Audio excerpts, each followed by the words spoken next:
Prove करना है। तो इधर ध्यान को बेटा एक बार कैसे करेंगे इसको। अब थोड़े से अच्छे क्वेश्चन आने शुरू हो जाएंगे, ठीक है। अभी तक तो सिंपल सिंपल क्वेश्चन कर रहे थे, तो कुछ क्वेश्चन अच्छे भी करेंगे हम जो एनसीईआरटी से बाहर के हों, और इनको करने से तुम्हें बहुत फायदा होगा आगे क्लास 12 में, बहुत फायदा। ट्रिग्नोमेट्री पे जितना जोर लगा सकते हो उतना जोर लगा, क्योंकि ट्रिग्नोमेट्री जिनको नहीं आती वहाँ बैठे हुए हैं खाली क्लास 12 में। अभी मैं इंटीग्रेशन करवा रहा हूँ, मैं डिफरेंशिएशन करा के आऊँ, सारी ट्रिग्नोमेट्री है। डिफरेंशिएशन जब करते हैं जब ट्रिग्नोमेट्री आती है, नहीं तो आएगी नहीं। और 100 में से 50 to 53% मार्क्स की 3 चैप्टर आते हैं, integration, differentiation, differential equation, 100% based on trigonometry. तो 50% कोर्स ट्रिग्नोमेट्री बेस्ड है के साथ, इसलिए इस पर सबसे ज़्यादा जोर लगाना है जितना लगा सकते, और नहीं तो खाली बैठे रहोगे। अब देख लो इसको एक बार, देखो क्या करना है। इसकी राइट हैंड साइड है, ठीक है। 2 तरीके बता रहा हूँ इसका। एक तरीका तो ये है कि आप इसको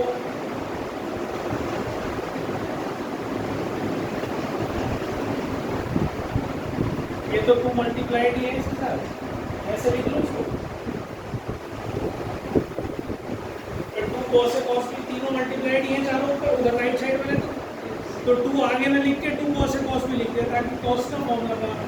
2 cos से cos भी फॉर्मूला बताया है ना, क्या होता है 2 cos से cos भी फॉर्मूला।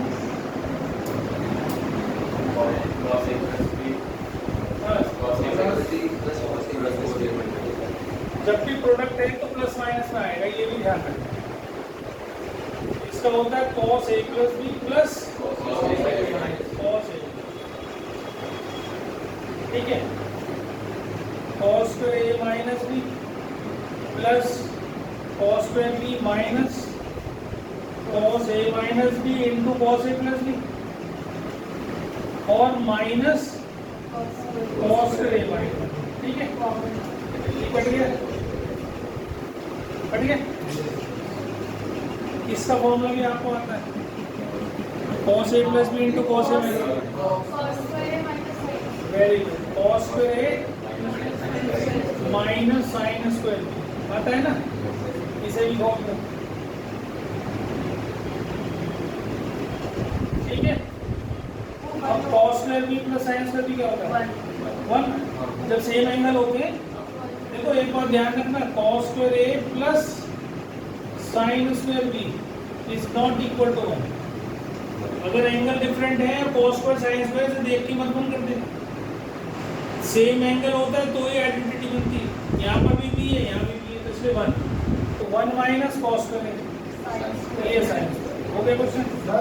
हाँ बेटा, cos a minus b cos a plus b का फॉर्मूला लगाना, cos a plus b into cos तेरे इंटू किया ना फॉर्मूला। इन दोनों में cos a minus b common आ रहा है, तो cos a minus b common निकाल लो दोनों में से, तो यहाँ बचेगा cos a माइनस b और यहाँ बचेगा minus 2 cos a cos b, बचेगा ना, और एक प्लस cos स्क्वायर b लगेगा। कितनी बार समझ में आती? अब इसको खोल दो, cos a cos b plus sine a sine b minus 2 cos a cos b plus cos b, ठीक है। अब इसको लिखो cos a माइनस b, इसमें से ये माइनस कर सकता हूँ, तो minus cos a cos b plus sine a sine b है ना कि नहीं, और प्लस cos स्क्वायर b। अब ये तो कोई फॉर्मूला नहीं होता मेरे पास, लेकिन कब फॉर्मूला बनता? अगर cos a cos b minus sine a sine b होता तो ये फॉर्मूला बन जाता। क्या कौन सा बनता? cos a plus b, bracket इसमें से माइनस कॉमन निकालो, ठीक। अब ये बन गया minus cos a minus b into cos a, बन गया ना। अब वही आ गया फिर से, cos a plus b into cos a minus b क्या होगा? cos square a minus sine square, आ गए ना। अब इस ब्रैकेट को खोल तो माइनस बाहर था ना, तो ये प्लस का हो गया और ये माइनस का हो गया, बन गया। और ये क्या होता है 1, तो ये माइनस कॉस स्क्वायर ए प्लस 1 मतलब 1 माइनस कॉस स्क्वायर ए, ये क्या हो गया साइन, कैसे तो वही बात थी। पर ये फॉर्मूला तो इसमें अप्लाई वही हुआ बार बार, कॉस स्क्वायर ए माइनस साइन स्क्वायर बी, वो तो वहाँ भी हुआ यहाँ भी हुआ, समझ में आ गया। उतार लो। हम कॉम्पोनेंटो डिविडेंडो का यूज़ करेंगे, क्या करेंगे, इसको sine A upon cos A, इसे sine B upon cos B ऐसे लिखिए। अब इसको कॉस को ऊपर ले जाओ और साइन को नीचे ले जाओ, मतलब ऐसे कर दो 3 is equal to cos A cos B upon sine A sine B, लिख सकता हूँ ऐसे, है ना।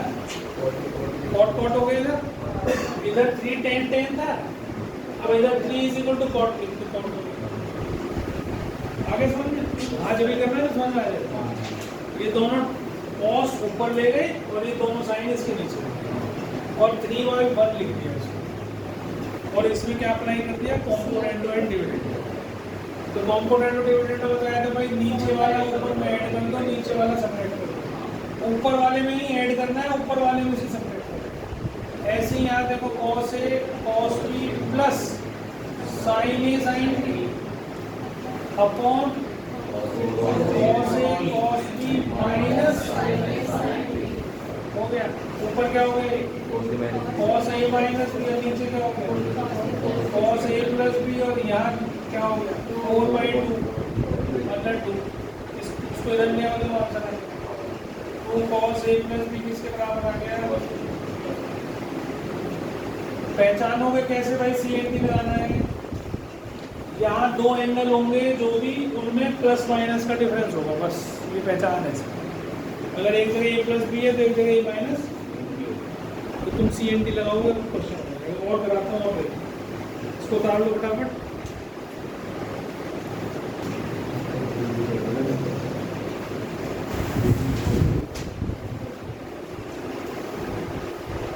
क्वेश्चन है if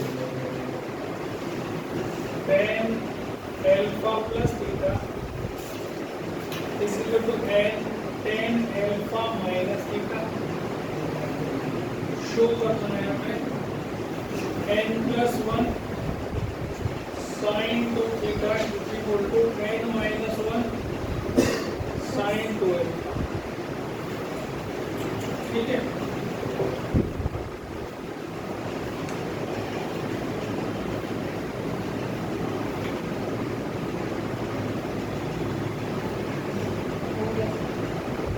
हो गया कैसे है? अच्छा दूसरा क्वेश्चन ठीक है। अब देखो इधर, इसमें कैसे पहचानोगे कि कंपोनेंट डिविडेंड लग रहा है। एक जगह n + 1 है, एक जगह n - 1 है, एंगल में हो चाहे यहाँ पर। अब क्या करना है मुझे, इसको इसके नीचे ले आओ,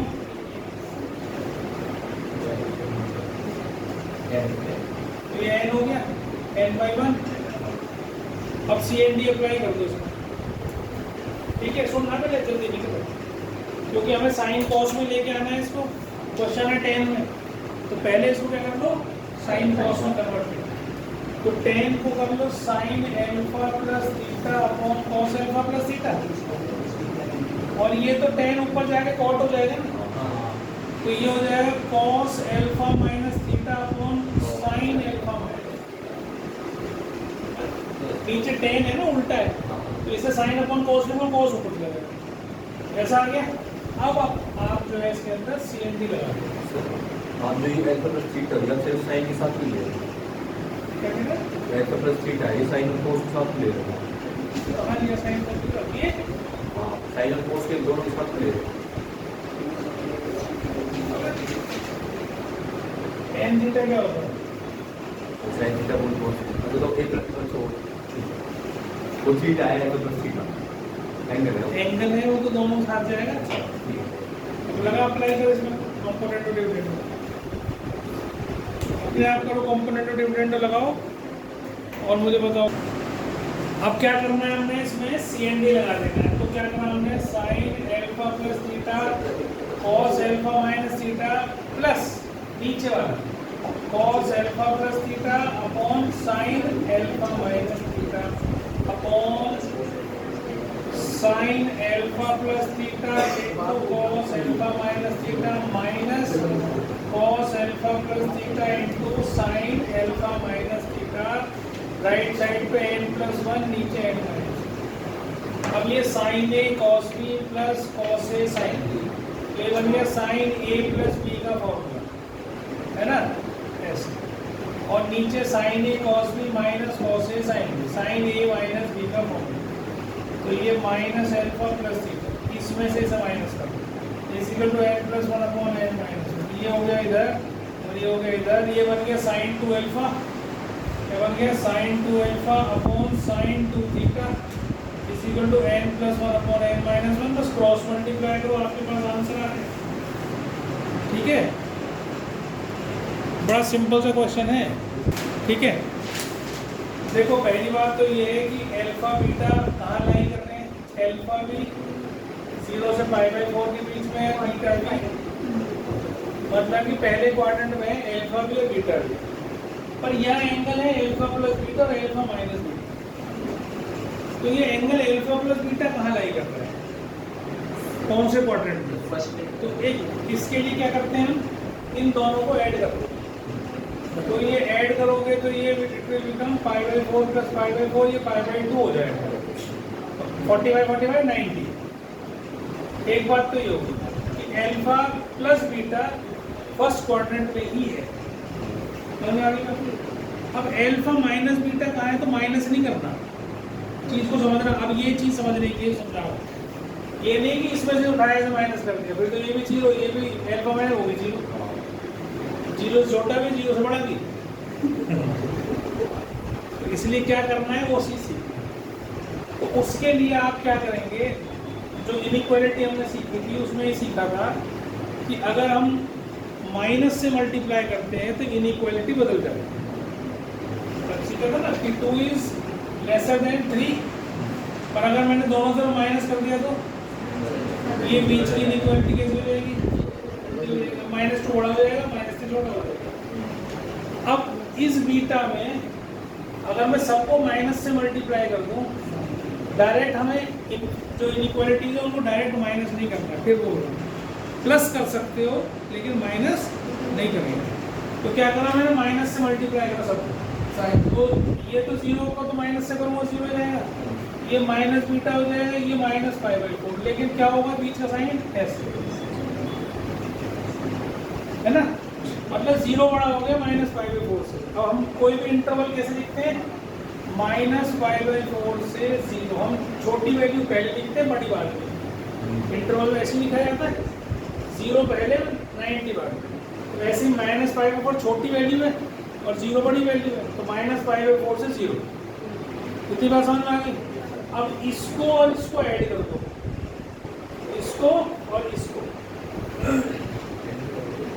तो 0 -π/4 ऐड कर रहा हूँ और ये एल्फा माइनस बीटा और π/4 प्लस 0, ये हो गया -π/4 से π/4। इतनी बात समझ में आ गई। सारा खेल इसी गई है जो समझा रहा हूँ। अगर ये समझ में नहीं आई, ऊपर मैंने कंडीशन बदल दी तो क्वेश्चन बदल जाएगा या आंसर बदल जाएगा।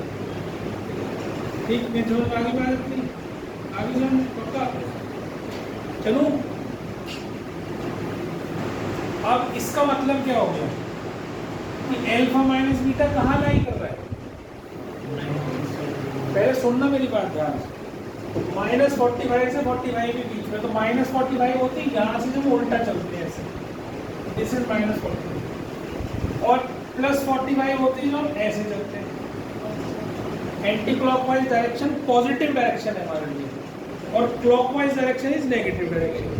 तो इसका मतलब हमारा एल्फा माइनस बीटा इन दो क्वाड्रेंट्स में हो सकता है, या तो फर्स्ट में होगा या फोर्थ में होगा, सेकंड में नहीं, या तो फर्स्ट में होगा या फोर्थ में होगा। बात समझ में आ रही है। अब यहाँ देखो साइन की वैल्यू पॉजिटिव है कि नेगेटिव है, तो फोर्थ में साइन पॉजिटिव होता है कि नेगेटिव? तो इसका मतलब फोर्थ में तो है नहीं, फर्स्ट में। इसका मतलब साइन अल्फा माइनस बीटा कहाँ नहीं कर रहा है? फर्स्ट में। अल्फा माइनस बीटा फर्स्ट में है। बात समझ में आ गई मेरी? पक्का? सर हाँ, वो नहीं है माइनस फाइव बाई फोर आगे कहाँ से है? उनके साथ से है, इन दोनों को ऐड कर दे। तो 0 माइनस 5/4 को ऐड करेगा तो क्या आएगा? माइनस 5/4। अल्फा को माइनस बीटा से ऐड करेगा तो क्या आएगा? और 5/4 को 0 से ऐड करेगा तो क्या आएगा? समझ गए? ये बात समझ में आ गई? कौन सा क्वाड्रेंट पहले चेक करना है हमें, कौन से क्वाड्रेंट में है। फोर्थ में भी हो सकता था ये। कब हो सकता था? अगर यहाँ मैंने माइनस वैल्यू दे रखी, अगर ये माइनस होती तो ये फोर्थ में नहीं करता। समझ में आ रही मेरी बात? तो अभी तो नहीं है, अभी तो प्लस ही। ये मैं सिर्फ इसलिए समझा रहा हूँ तुम्हें कि क्वेश्चन ऐसा ना आके ऐसा तो तुम रट लोगे। मैं एक बार करा रहे तुम रट्टा मान लिया उसका, लेकिन वहाँ उसने कह दिया alpha beta lies between 5/4 and 5/2। Question सारा पलट गया। तो ये कंसेप्ट समझ में नहीं आता, नहीं आया होगा तो क्वेश्चन नहीं होगा, गलत होगा। ठीक है, जोर लगाना है पूरा अच्छे से समझ में। अगर नहीं समझोगे तो अब नहीं फंसोगे तो कहीं और फंस जाओगे। तुम ये सोचोगे इसे छोड़ देंगे यार, एक क्वेश्चन है, हो सकता नहीं है, इतने टफ नहीं आते। दिमाग बताता है नई नई चीज़ें का वो देते एक्सक्यूजेस। ये ऐसे ध्यान है कि स्कूल में हमारे ना NCERT कराते हैं, यहाँ तुम नहीं करोगे तो 12th में फंस जाओगे। तो जो भी चीज़ मैं यहाँ करा रहा हूँ वो 12th को देख कर ही करा रहा हूँ कि 12th में तुम्हारे क्या काम आने वाला है। अगर ये अब नहीं करोगे तो 12th में मजबूरी हो जाएगी करना, वहाँ भी करोगे, इसलिए कर लो इसको। ठीक है, इतनी बात समझ में आ गई? अब इसका मतलब अल्फा माइनस बीटा कहाँ लाई कर रहा है? Alpha minus beta is in first quadrant. ठीक है, अब हमें क्या निकालना है वो देखो। tan अल्फा यह प्रूव करना है tan टू अल्फा कितना है। अब tan टू अल्फा जो है हमारे पास वैल्यू तो alpha plus beta alpha minus beta में, और जो प्रूव करना है उसमें बीटा है ही नहीं। तो मैं कैसे करूँगा उसको? वहाँ बीटा तो इंट्रोड्यूस करना पड़ा, यूज तो इन्हीं का वैल्यूज में करना है ना मुझे, और वहाँ तो अल्फा ही अल्फा है खाली, tan टू अल्फा है। तो मैंने क्या करा, एक छोटी सी ट्रिक लगाई, alpha plus beta plus alpha minus. कर सकता हूँ, बीटा ऐड कर दिया, बीटा सब्ट्रैक्ट कर दिया, और इसको मैंने a मान लिया, इसे मैंने b मान लिया। तो tan a प्लस b क्या होगा? tan a plus tan b upon 1 minus tan a tan। ये तो समझ में आता है ना? ये बात है। अब हमारे को दे रखा है cos की वैल्यू और यहाँ डालनी हुई है tan की वैल्यू, तो ट्रिग्नोमेट्री से आप निकाल सकते हो। ये अगर अल्फा प्लस बीटा है, cos क्या होता है? Base upon hypotenuse. तो ये 4 है, ये 5 है, तो ये कितना हो जाएगा? 3। तो इसके हिसाब से tan अल्फा प्लस बीटा कितना आ जाएगा? 3/4 आना चाहिए, 3। और ऐसे ही अगर मैं दूसरे वाले ट्रायंगल बना लूँ अल्फा माइनस बीटा, वहाँ साइन दे रखा है, ये परपेंडिकुलर अपॉन हाइपोटेन्यूज, तो ये कितना आना चाहिए? 12। तो यहाँ tan अल्फा माइनस बीटा कितना हो जाना चाहिए? 5/2। अब मेरे को इसकी इंपॉर्टेंस समझना, जो समझाया है मैंने अभी पहले। अगर तुम्हें यही ना पता हो अल्फा बीटा कौन से क्वाड्रेंट में है और अल्फा माइनस बीटा कौन से क्वाड्रेंट में है, तो जब tan की वैल्यू निकालोगे तो वहाँ प्लस रखोगे कि माइनस रखोगे? समझ जाओगे? अब हमने कहा भी फर्स्ट में तो प्लस नहीं, लेकिन बाई चांस ये सेकंड में आ जाती, ये फोर्थ में आ जाती, माइनस में। इसलिए ये चीज जरूरी है, इसलिए ये चीज आई बात समझ मेरी?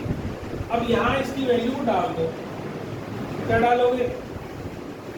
अल्फा प्लस बीटा की जगह तो डाल दो 3/4, इसकी जगह डाल दो 5/2, इसे हटाना अपॉन 1 माइनस 3/4 इंटू 5/2।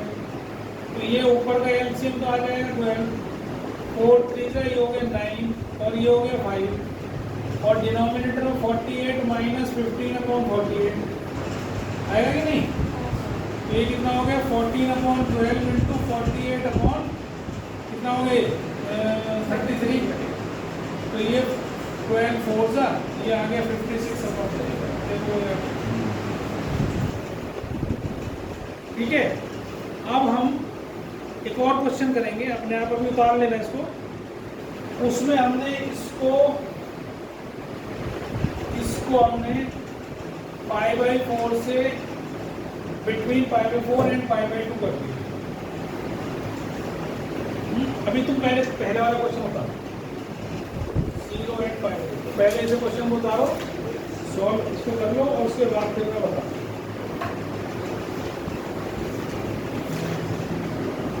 देखो अब इसने कहा है भाई π/4 से π/2 के बीच है ना, सेम क्वेश्चन है ना, इसको मैं बता रहा हूँ। अभी कंडीशन तो उसको बनानी पड़ेगी ना।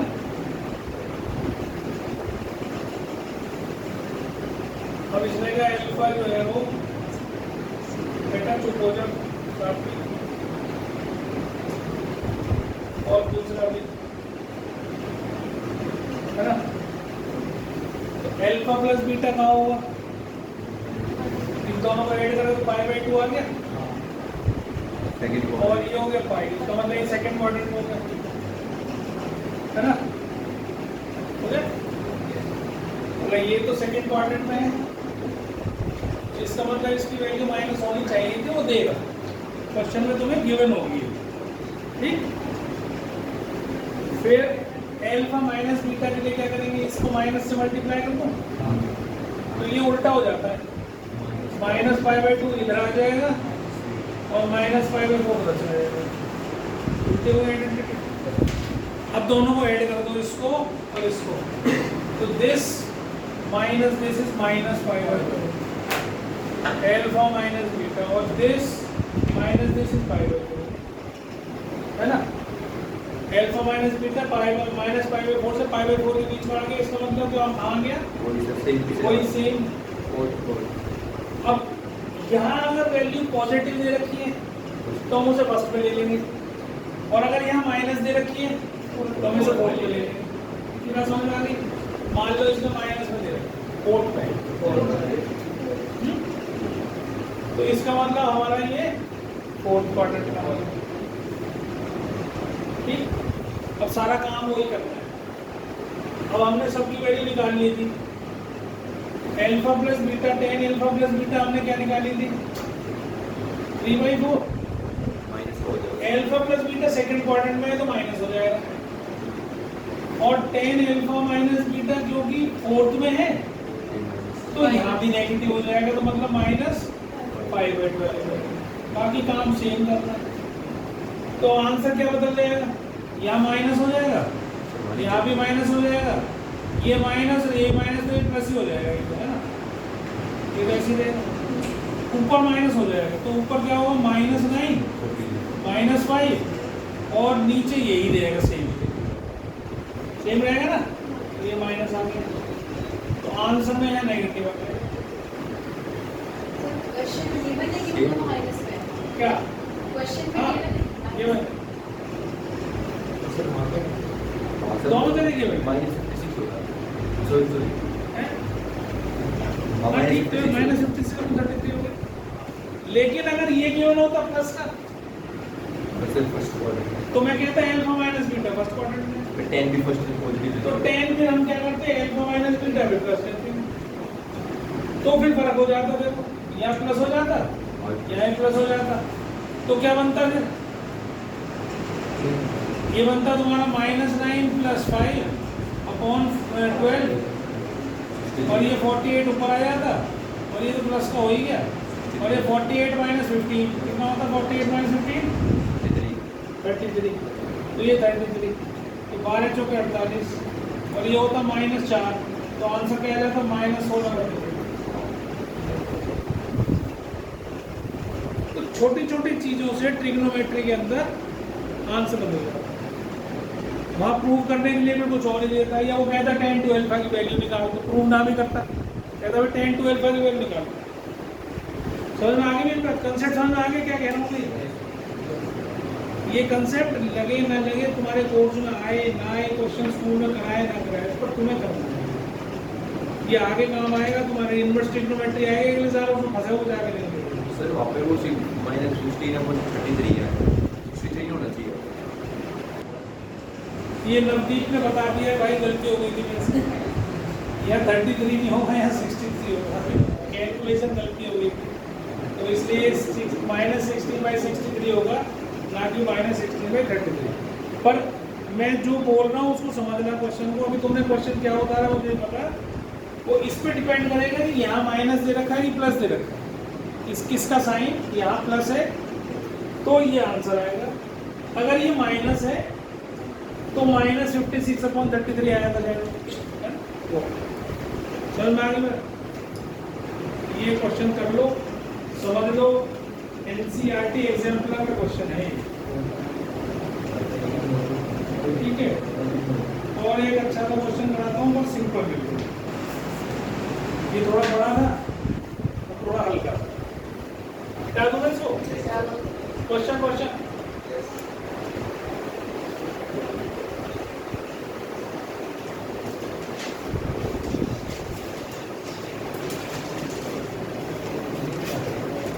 है 10 70 =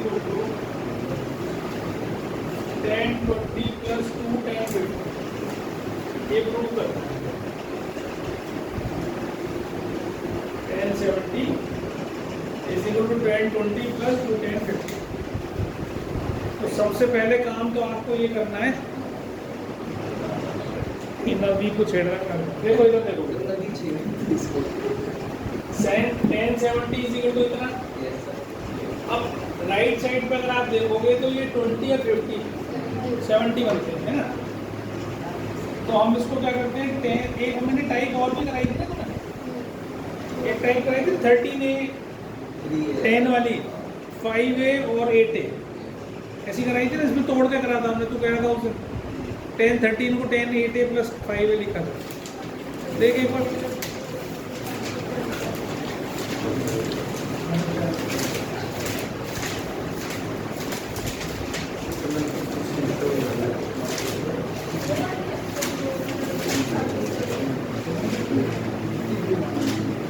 टॉपिक तो हमने 10 70 को ब्रेक कर रहे हैं, 10 50 + 20, 10 70 को ले लिए, लेफ्ट हैंड साइड ले लिए, 10 70 = 10 50 + 20। अब इसको हमने क्या करा, खोल दिया, 10 50 + 10 20 अपॉन 1 - है ना, और ये कितना 10 70, ठीक, क्रॉस मल्टीप्लाई को से पहले करेंगे, क्रॉस मल्टीप्लाई तो क्या आएगा 10 70 - ठीक है, ये तो एक हो गया, और ये क्या है 10 50 + 10, इतनी बात भी समझ में आ गई। अब हमें वैल्यू निकालनी है 10 70 की, तो 10 70 वैल्यू निकाली, इन सबको धर नहीं दो, 10 50 + 10 20 तो ऊपर है ही, ये भी प्लस में आ गया 10 70 10 50 10 20, ठीक, उतारने को करना सिर्फ समझ। तो ये पार्ट तो तुम्हारे पास आ ही रहा है। अब यहाँ है 2 10 50, इसका मतलब इसको घटा के हमें रिड्यूस करके 10 50 में लाना। तो अगर इस तीनों को मैं 10 50 के बराबर प्रूव कर दूं तो ये 10 50 + 10 50 2 10 50 हो जाएगा। तो सारा काम मुझे कहाँ करना है, यहाँ करना है। अब कॉम्प्लीमेंट्री एंगल्स होते हैं, कॉम्प्लीमेंट्री एंगल्स कौन से होते हैं, ऐसे दो एंगल्स जिनका सम 90 डिग्री होता है, समझ में आ रही है? तो यहाँ देखो 70 और 20 कॉम्प्लीमेंट्री एंगल है ना, तो इसका मतलब 70 + 20 90 है कि नहीं? तो मैं अगर 70 को ऐसे लिख सकता हूँ 90 - 20 लिख सकता हूँ। तो मैंने इतना हिस्सा तो ऐसे लिखा हुआ है, इस 70 को मैंने 90 - 20 लिख दिया। और ये भी 10 20 ऐसे लिख दिया। अब ये 10 90 माइनस थीटा क्या होता है? Cot theta. 10 90 माइनस थीटा क्या होता है? कॉट। 90 का ऑड मल्टीपल तो 10 कॉट में कन्वर्ट होता है कि नहीं? और 10 90 माइनस 20 या 70 तो फर्स्ट क्वाड्रेंट में प्लस है, इसकी वैल्यू क्या हो गई? कॉट 20, है ना? और ये 10 को हम कैसे लिख सकते हैं? 1 by cot 20। तो क्या बच गया? 10 50, इसके साथ जुड़ जाएगा 2 10 50 प्लस 10 इज इक्वल टू 10। समझ में आ गई बात? 10 70 to 10 50 to 10 20 है, इसको इंटू 2 और डिवाइड बाय 2।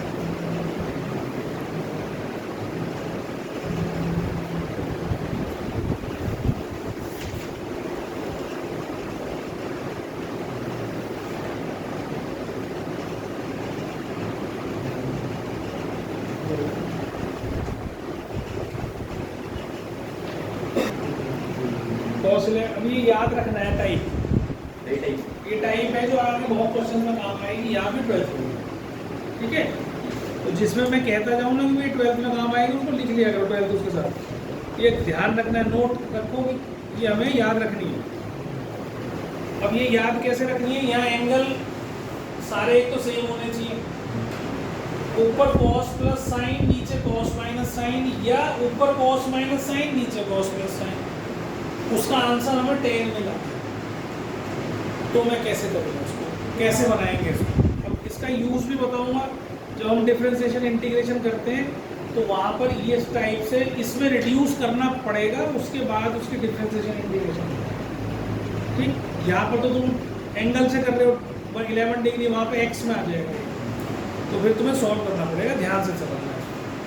तो जब ऐसी कोई टाइप आ जाए जिसमें ऊपर प्लस और माइनस का ही डिफरेंस हो, या कॉस साइन हो, तो पहला काम divide numerator and denominator by cos 11।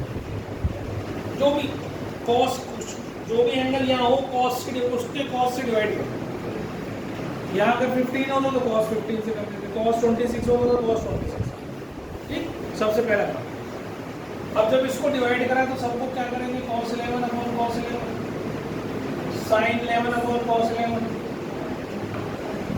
ये cos 11 upon cos 11 minus sin 11 upon cos 11। ऐसे करेंगे, ये कट गया 1 1, ये क्या बन गया? 1 plus tan 11 upon 1 minus tan 11। एक स्टेप हो गया हमारा। अब अगला स्टेप जो याद रखना है, क्या करना है? इस 1 को tan 45 लिखो। tan 45 1 होगा कि नहीं? और प्लस tan 11 ऐसे ही रखो, और इस 1 को छोड़ दो ऐसे ही। इसके साथ 1 तो मल्टीप्लाइड है, इसको ऐसे लिख सकता हूँ क्या? भाई 1 तो किसी के साथ ही मल्टीप्लाई कर लो, tan 45 तो 1 ही है, तो उसको किसी के साथ ही मल्टीप्लाई कर दो।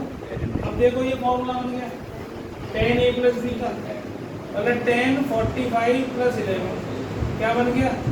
tan, ये राइट हैंड साइड। आगे कम बहुत आसान है, लेकिन याद रखनी है। हमें वो कोस से मल्टीप्लाई करना, चाहे tan हो। कोई tan